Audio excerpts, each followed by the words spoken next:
naririnig lang natin ay parang ang gulo-gulo yata ng immigration industry ng Canada. Basically, hindi siya magulo eh. Ang nagpapagulo is coming from those different opinions who are not even allowed to give opinions. It will become tougher now or tighter. Dumami talaga ba? Dumami talaga. Kliyente? Dumami talaga. Wow. Ang akala nila, these agencies, they can process immigration applications and collect monies in exchange for that processing, which is under Canadian laws, that is not allowed.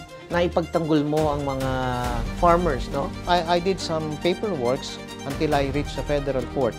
Fortunately, nakipag-settle sa akin ang IRCC na, okay, payag kaming pag-station dito. Alisin yung removal. Just tell us your present predicaments or your situation.